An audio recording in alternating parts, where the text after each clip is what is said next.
Nama Kak Seto Mulyadi dan Aris Merdeka Sirait mencuat usai cekcok dan saling sindir di media sosial. Baik Kak Seto Mulyadi dan Aris Merdeka Sirait merupakan aktivis perlindungan anak. Perseteruan Kak Seto dan Aris Merdeka Sirait mencuat di publik baru-baru ini saat menangani kasus dugaan kekerasan seksual di Sekolah Selamat Pagi Indonesia. Lewat podcast Deddy Corbuzier, Aris Merdeka Sirait geram dengan Kak Seto Mulyadi lantaran dianggap tidak berdiri di pihak korban saat menjadi saksi ahli di pengadilan. Pun dalam persidangan, Kak Seto Mulyadi dengan terang-terangan menyebut organisasi yang dipimpin Aris Merdeka Sirait yakni Komnas PA ialah ilegal. Tepatnya saat keduanya masih bersama-sama di bawah lembaga perlindungan anak yang sama. Berikut wartakotalive.com merangkum 5 perseteruan Kak Seto Mulyadi dan Aris Merdeka Sirait. Yang pertama, Kak Seto Mulyadi dan Aris Merdeka Sirait merupakan satu organisasi perlindungan anak. Di awal tahun 1998, Kak Seto Mulyadi dan Aris Merdeka Sirait berada di bawah lembaga perlindungan anak yang sama. Keduanya mendirikan Komnas Perlindungan Anak atau disingkat Komnas PA. Yang kedua, Aris Merdeka Sirait digulingkan dari posisi ketua. Selama 3 periode, Kak Seto Mulyadi menjadi ketua Komnas PA. Kemudian Aris Merdeka Sirait yang kerap menjadi sekjen menggantikan posisi Kak Seto di tahun 2010 sebagai ketua.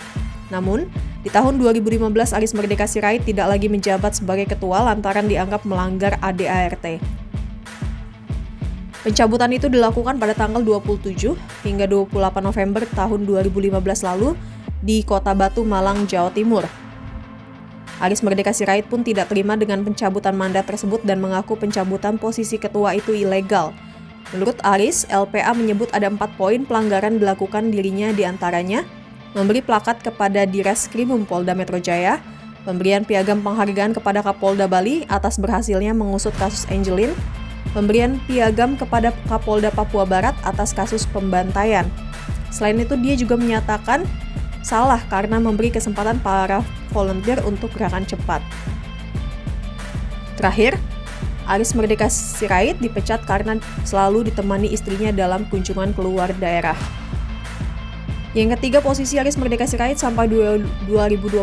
Apabila tidak dilengsarkan, Aris Merdeka Sirait seharusnya masih menjadi ketua Komnas PA hingga tahun 2020 atas keterpilihannya pada November 2015 lalu. Aris mengklaim sejak 25 November 2015 lalu sudah dipilih secara aklamasi menjadi ketua Komnas Perlindungan Anak. Kemudian yang keempat, LPAI versus Komnas PA. Di bawah Kak Seto Mulyadi, Komnas Anak berubah nama menjadi Lembaga Perlindungan Anak Indonesia. Kak Seto Mulyadi mengatakan penggantian nama ini agar tidak membuat nyaru nama lembaga dengan Komisi Perlindungan Anak Indonesia yang menjadi lembaga resmi pemerintah.